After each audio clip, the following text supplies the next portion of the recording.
Very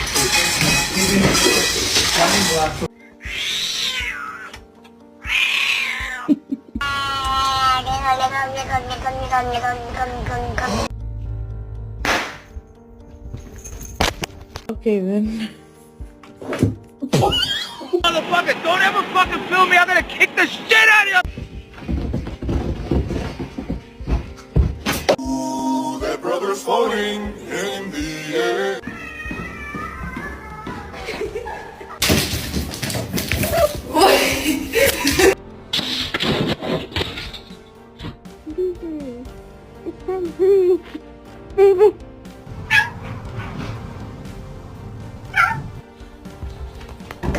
Not overeating, I know that. Look at